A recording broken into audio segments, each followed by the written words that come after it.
PLH Direktur Penyidikan, yang saya hormati rekan-rekan jurnalis yang telah hadir di ruang konferensi pers Gedung Merah Putih Komisi Pemberantasan Korupsi.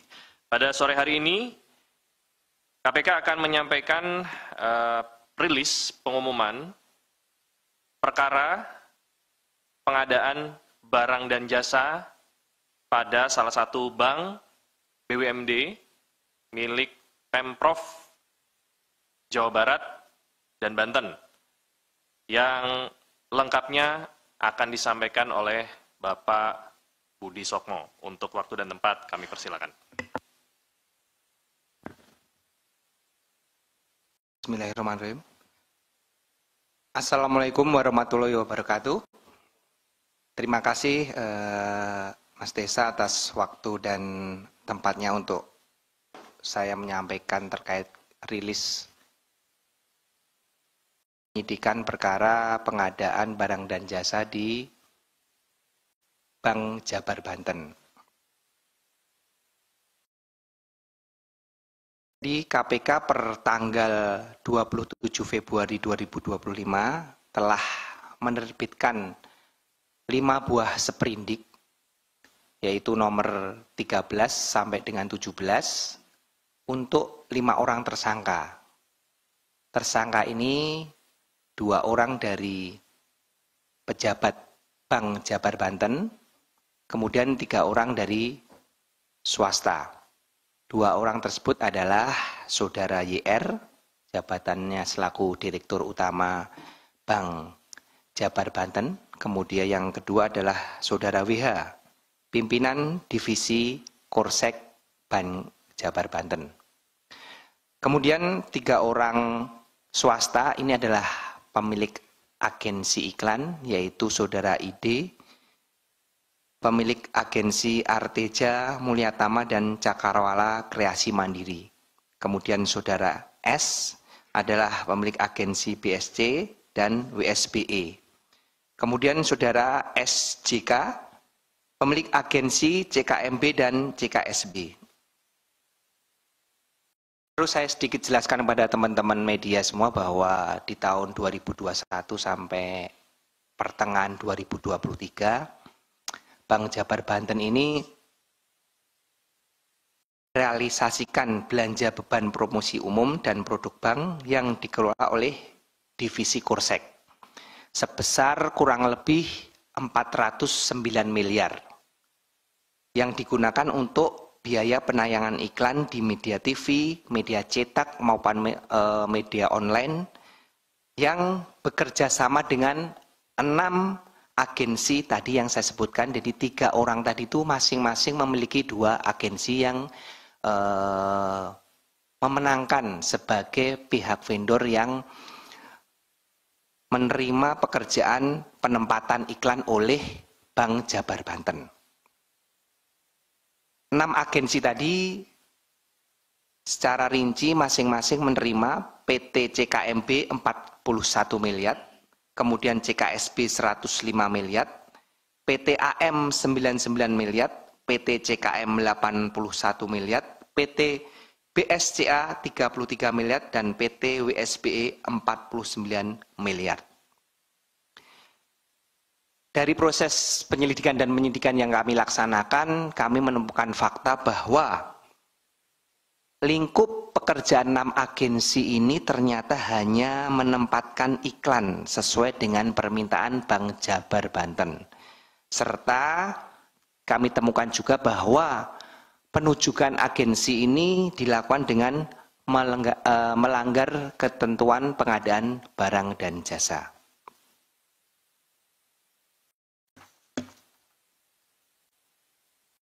Kemudian dari proses penempatan yang dilakukan oleh 6 agensi tadi, seperti biasa modus terhadap pemakaian uang tersebut dilakukan dengan tidak kesesuaian antara pembayaran yang dilakukan oleh BJB ke agensi dengan agensi kepada media yang ditempatkan iklan tersebut. Jadi dari 409 tadi yang ditempatkan dipotong dengan pajak ya, kurang lebih nanti jatuhnya 300 miliar. Hanya kurang lebih seratusan miliar yang ditempatkan sesuai dengan real pekerjaan yang dilakukan. Itu pun kami belum melakukan tracing secara detail ya terhadap kurang lebih 100 miliar tersebut. Namun yang tidak real ataupun fiktif kurang lebih jelas sudah nyata sebesar 222 miliar rupiah selama kurun waktu 2,5 tahun tersebut. Adapun penggunaan uang tersebut memang di BJB ini ada suatu dari hasil penyidikan yang kami laksanakan kebutuhan-kebutuhan yang non-budgeter. Jadi Dirut Bank Jabar yaitu Saudara IR bersama-sama Saudara Widi ini melakukan kerjasama dengan agensi tersebut untuk bersepakat bagaimana untuk memenuhi dana non-budgeter tersebut. Akhirnya dibuatlah tadi suatu penempatan iklan yang sebenarnya PT BJB itu bisa langsung menempatkan ke media namun digunakan pihak agensi guna mengambil sejumlah uang tadi di 2,5 tahun kurang lebih 222 miliar. Adapun beberapa PMH yang telah kami temukan terhadap perkara ini adalah Saudara YR selaku Dirut bersama-sama dengan Widi Hartarto yang di sini adalah dia PPK-nya terhadap proses pengadaan barang dan jasa penempatan iklan tersebut mengetahui dan memang sengaja menyiapkan agensi-agensi tersebut untuk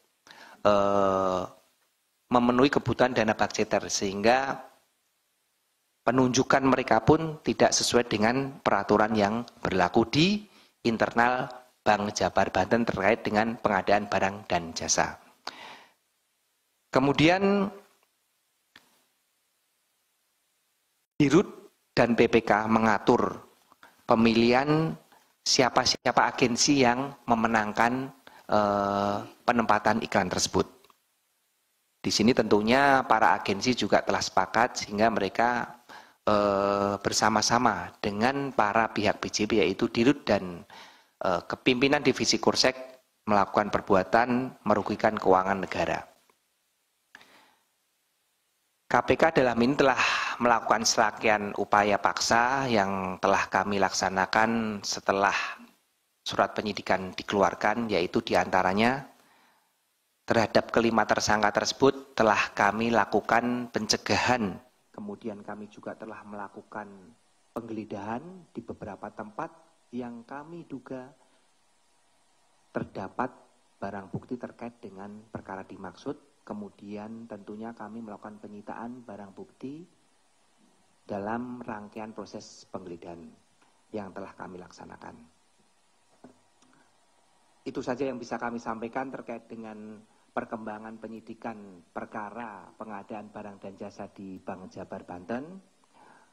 Silakan rekan-rekan media yang akan memberikan pertanyaan, namun saya rasa cukup 3 atau 5 maksimal ya Pak Tesa untuk pertanyaannya.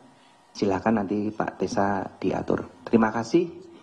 Wassalamualaikum warahmatullahi wabarakatuh. Waalaikumsalam. Terima kasih Pak.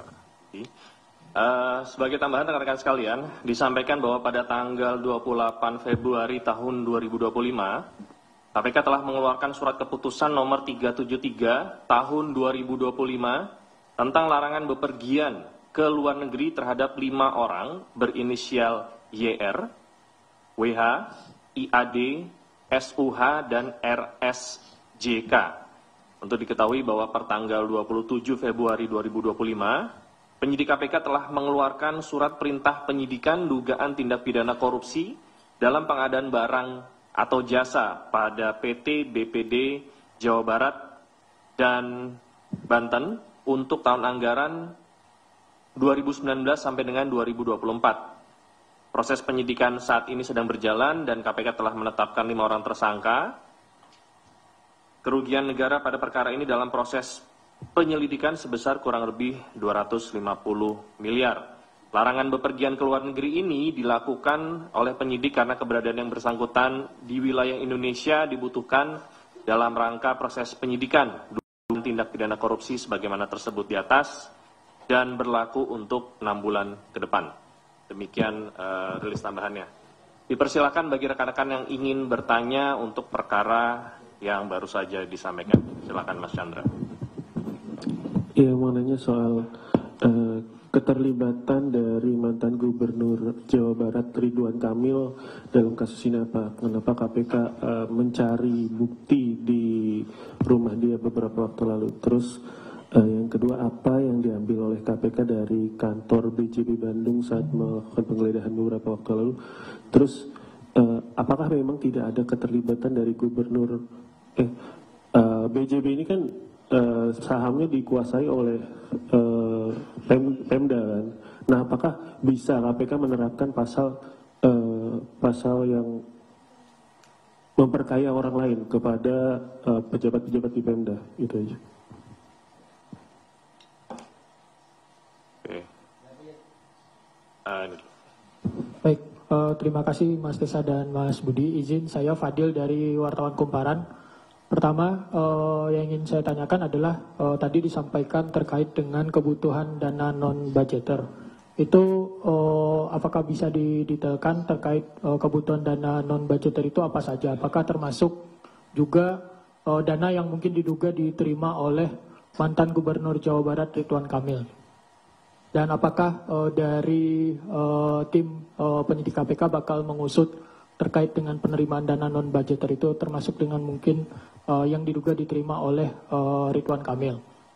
Terus pada perkara ini kan juga menyambung pertanyaan dari Bang Chandra sebelumnya. Sebelumnya KPK kan juga menggeledah rumah Ridwan Kamil yang di Bandung gitu. Nah, dalam perkara ini statusnya Ridwan Kamil itu apa gitu. Dan selanjutnya kenapa yang menjadi lokasi awal geledah terkait dengan perkara BJB ini rumahnya Ridwan Kamil gitu. Dan terakhir kapan KPK akan melakukan pemeriksaan terhadap Ridwan Kamil atau yang bersangkutan. Terima kasih. Ya. Assalamualaikum warahmatullahi wabarakatuh, Mas Busok, Mas Jubir. Saya Sabir, ada beberapa yang saya mau tanyakan dari penjelasan Mas Budi Sukmo tadi. Pasal yang diterapkan belum disampaikan. Kalau kami menduga, ini ya, bahwa pasalnya 2 ayat 1 atau pasal 3, junto pasal 55 ayat 1 ke 1 KUH pidana, atau junto pasal 65 karena perbuatan berlanjut. Nah, tetapi apakah benar pasal yang disangkakan demikian gitu? Karena ini penting untuk kemudian kita menentukan konstruksi perkaranya. Itu pertama. Yang kedua, soal tadi ada perbedaan sedikit ya, bukan sedikit, cukup signifikan penjelasan Pak Mas Budi Sukmo dengan Mas Tesa. Selisihnya 220 miliar, kerugian negara 250. Nah, kan ada selisih 30 M nih, yang dilap 30 miliar siapa nih? Ya, itu yang pertama, perlu dikelirkan dulu nih, ini mana yang kemudian, apakah kemudian yang 30 miliar itu menjadi keuntungan yang diterima oleh 5 orang itu, karena kemudian kan tentu dalam pasal kerugian negara itu ada kickback, ada penerimaan itu pertanyaan ketiga. Keempat, turunan dari pasal ini dan jumlah kerugian negaranya, tentu dengan jumlah kerugian yang sangat besar, taruhlah kita sebut 200 miliar lebih lah gitu ya, karena persisnya secara persis kan belum disampaikan. Apakah ada aset-aset yang diduga oleh 5 tersangka ini kemudian sudah dipergunakan uang yang hasil kerugian itu dipakai untuk pembelian aset, atau dibelanjakan, atau ditransfer, atau dialih bentukkan, atau dilakukan perbuatan lain yang diduga sesuai dengan pasal 3 atau pasal 4 Undang-Undang TPPU gitu ya. Karena pertanyaan Fadil tadi itu beririsan dengan pasal TPPU juga diantaranya. Yang kelima, masih terkait dengan ini secara substansial, apakah Ridwan Kamil itu sebagai pemegang saham, karena BPD dia mayoritas ya, Pemprov Jabar itu juga turut mengambil keputusan untuk penempatan iklan-iklan ini sepanjang 2021 ke 2023. Karena tentu dengan angka yang jumlah besar, itu tidak serta-merta direksi bisa memutuskan. Tentu ada komisaris atau pemegang saham. Kalau BUMN kan itu pemerintah, Kementerian BUMN, BPD tentu ini Pemprov, dalam ini untuk itu Ridwan Kamil. Apakah ada demikian? Terima kasih dari saya.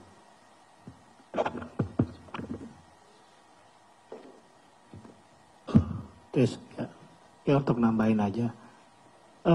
Pertanyaan saya simpel aja. Pertama belum dijelaskan apa urgensi iklan itu. Kenapa segitu besar sehingga harus menggunakan iklan itu? Terus kemudian belum dipaparin. Iklan ini iklannya bank apa iklannya Pemprov? Ini kan harus jelas juga. Jangan-jangan memang kepentingan sang pemegang saham sehingga rumahnya digeledah, kan gitu.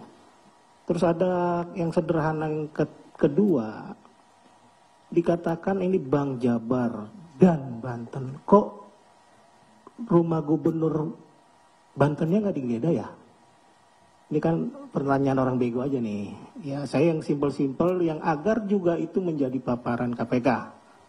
Yaitu pertanyaan artinya bahwa yang pertama itu ada inisiatif atau atas perintah bahwa urgensi dari iklan itu apa sih, sebegitu pentingkah harus ngiklan dengan biaya 409 miliar misalkan, atau memang bisa dipaparin nggak sih contoh iklannya apa gitu loh. Kalau cuma bank-bank doang gambar bank dia ngapain segitu besar gitu loh. Nah ini harus ada kejelasan bagi publik agar bisa mengetahui besarnya biaya itu, model iklannya kayak gimana gitu loh. Kalau orang kan bisa tahu pernikahan mewah tuh kayak gini gitu loh. Kalau pengiklanan 400 miliar tuh kayak gini gitu loh. Itu pertanyaan simple, 2 pertanyaan saja. Terima kasih. Cukup ya? 4? Oke.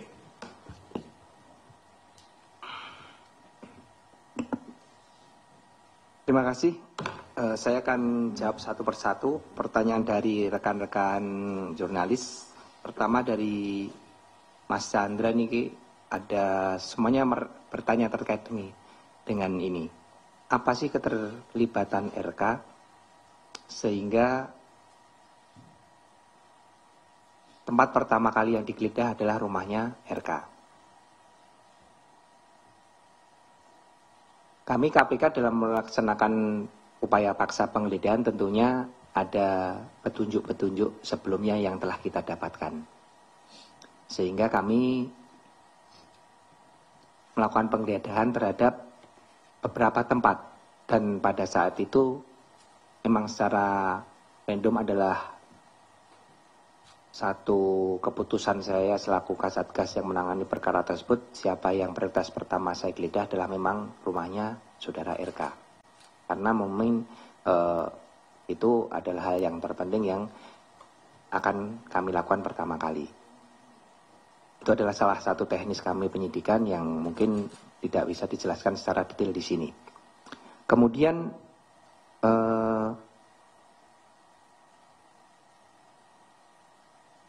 apa saja barang bukti yang didapatkan, baik itu di rumah Pak RK maupun di kantor BJP. Barang bukti yang kita dapatkan dalam proses penggeledahan ini, ini overall ya, saya bukan ngomong di satu tempatnya. Selama 3 hari saya melaksanakan penggeledahan, banyak yang kami dapatkan terkait dengan dokumen-dokumen, catatan-catatan terkait dengan pengeluaran-pengeluaran dana non-budgeter tersebut, kemudian terkait dengan aset-aset tadi seperti yang ditanyakan Om Sabir, itu semuanya kita, belum semuanya sih ya, tapi kita sudah dapat memetakan siapa saja pihak-pihak yang nikmati terkait dengan dana non-budgeter ini. Kemudian kami juga menyita sejumlah uang namun dalam bentuk deposito kurang lebih 70 miliar rupiah. Kemudian ada beberapa kendaraan roda 2 maupun roda 4. Kemudian aset tanah, rumah, bangunan juga sudah kita lakukan penyitaan dalam proses ini yang kami duga tempusnya maupun perolehannya berkesesuaian dengan perkara yang sedang kita tangani. Itu dari Mas Chandra kurang lebihnya. Bukan, tadi secara overall ya, dari semua tempatnya. Saya tidak mendetailkan karena banyak perkara, banyak tempat yang kami geledah selama 3 hari ini, kurang lebih 12 tempat. Jadi saya tidak bisa mendetailkan. Nanti secara detailnya mungkin bisa disampaikan pada rilis-rilis berikutnya. Kemudian dari Om Fadil terkait dengan dana non-budgeter itu untuk apa saja. Nah, dari proses penyidikan yang telah kami laksanakan bahwa dana non-budgeter dan dari hasil penggeledahan yang telah kita laksanakan memang banyak uang-uang yang memang tidak dianggarkan di PJB sehingga diambilkan dari dana non-budgeter ini. Dan ini masih kita telusuri karena kita belum mengklarifikasi, kami hanya baru mendapatkan catatan-catatannya saja, nanti akan kita klarifikasi kepada pihak-pihak yang melakukan delivery. Ini kepada siapa, sesuai dengan catatan-catatan tersebut, kebenarannya, sehingga kami tidak bisa merilis terkait dengan detail siapa saja yang menerima terkait dana non-budgeter ini, karena kita belum mengkonfirmasi terkait dengan catatan-catatan dari hasil penggeledahan yang kita temukan maupun dari transfer-transfer yang telah kita dapatkan dari PPATK. Kemudian Bapak Ridwan RK ini statusnya apa? Kalau statusnya sampai saat ini beliau ya di dalam perkara ini, saksi juga belum ya, karena belum dipanggil saksi, dan kapan akan dipanggil nanti pasti akan kita panggil karena di rumah yang bersangkutan beliau kita laksanakan penggeledahan dan ada beberapa barang bukti yang kita cita, tentunya harus kita klarifikasi kepada yang bersangkutan. Terkait kapannya, tentunya sesegera mungkin akan kami panggil untuk seluruh saksi-saksi terkait dengan hasil penggeledahan yang kami laksanakan untuk mengklarifikasi terhadap barang bukti yang kami ambil maupun kami sita dari tempat yang bersangkutan. Kemudian tadi benar sekali dari Mas Habir bahwa pasal yang diterapkan adalah pasal 2 dan 3, kemudian kerugian 222, itu tadi saya yang sampaikan, kalau Mas Tesa tadi ngomongnya 250, ya memang kurang lebihnya ya, tetapi kami menghitung ini adalah sesuai dengan 222 ini Om Sabir dari nilai realnya ya. Jadi yang ditempatkan berapa, maksudnya yang dikeluarkan oleh BJB itu di dalam pembayaran itu kurang lebih berapa, detail, kemudian yang dibayarkan oleh agensi kepada media berapa, ini dikurangkan secara realnya sebanyak 222 miliar. Nah ini kita tadi saya sampaikan belum apakah yang ditempatkan tadi, karena ada yang ditempatkan di media karena 6 agen tadi adalah memiliki iklan juga, memiliki pekerjaan iklan juga. Apakah benar dikerjakan atau tidak, kita belum mendalami. Jadi ini baru sesuai dengan bukti formilnya aja, dari kwitansi yang dibayarkan BJB dibandingkan dengan kwitansi yang dibayarkan agensi kepada media. Secara materialnya apakah itu benar dikeluarkan yang ke media, itu kita akan perdalam nanti dalam proses penyidikan. Kemudian benar sekali, apakah pihak-pihak yang menerima ini sudah menempatkan, mentransfer ataupun merubah bentuk dari non-budgeter tadi, dana budgeter tadi yang diterima tadi. Sejauh ini ada beberapa yang memang sudah dilakukan pentransferan, kemudian pembelanjaan, kemudian diatasnamakan orang lain, menggunakan nomini orang lain terhadap dana-dana tersebut. Dari hasil proses penggeledahan sudah kami temukan petunjuk tersebut dan akan kita perdalam nanti di proses penyidikan yang akan datang. Kemudian, apakah RK sebagai pemegang saham juga turut mengambil keputusan? Sejauh proses penyidikan yang kami laksanakan dari tanggal 20 Februari yang kita lakukan, kami belum menemukan fakta tersebut. Di sini kami prosesnya baru melaksanakan tadi seperti pertanyaan sebelumnya terkait dengan penelusuran penggunaan uang tersebut. Jadi kami menggunakan follow the money. Uang-uang tersebut siapa saja yang menerima, kemudian digunakan untuk apa, apakah sudah dilakukan perubahan bentuk atau apa, baru sejauh itu. Terkait dengan pengambil keputusan saudara RK selaku pemegang saham, kita belum dapat menyampaikan hal tersebut karena memang belum kita temukan dalam proses penyidikan. Kemudian tadi terakhir dari Om Mario, pertanyaan, apa sih urgensi iklan tersebut? Terus iklan tersebut itu untuk iklan BJB atau iklan Pemprov? Kemudian iklan apa saja sih itu? Jadi supaya masyarakat tahu lah apa sih iklannya. Nah, kalau iklannya tersebut adalah iklan dari khusus untuk Bank BJB. Ini kami tadi sampaikan Mario secara formilnya ya dari data-data formil yang kita temukan. Namun faktanya kita belum klarifikasi apakah memang benar itu khusus untuk iklan-iklan BJB untuk mengiklankan mereka sehingga mereka bisa lebih terkenal lagi atau untuk kepentingan lain, ini akan kita perdalam. Kemudian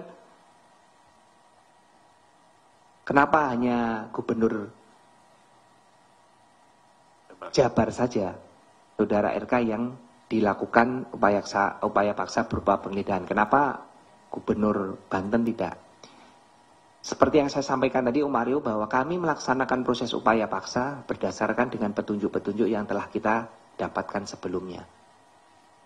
Sejauh ini petunjuk-petunjuk yang kami dapatkan untuk dilaksanakan penggeledahan hanya tempat-tempat yang kami laksanakan penggeledahan di hari Senin dan Rabu kemarin. Di antaranya adalah rumah saudara RK. Sedangkan untuk kediaman ataupun rumah Gubernur Banten sejauh ini kami belum ada petunjuk ataupun clue terkait dengan hal tersebut. Mungkin itu yang bisa saya jawab terkait dengan pertanyaan rekan-rekan media. Saya rasa cukup. Terima kasih. Selamat berpuasa yang menjalankan ibadah puasa. Saya mohon maaf lahir dan batin. Assalamualaikum warahmatullahi wabarakatuh. Waalaikumsalam. Sedikit ya, sedikit. Jadi untuk yang tadi saya bacakan sebenarnya bahannya itu dibuat sebelum proses penggeledahan. Jadi yang terupdate adalah yang dibacakan oleh Pak Budi Sokmo. Jadi ngikut KN-nya nanti ngikut yang disampaikan Pak Budi Sokmo tadi. Demikian ya, rekan-rekan. Kasus. Iya. Nanti sama saya. Silakan. Wah, untuk bisa meninggalkan tempat.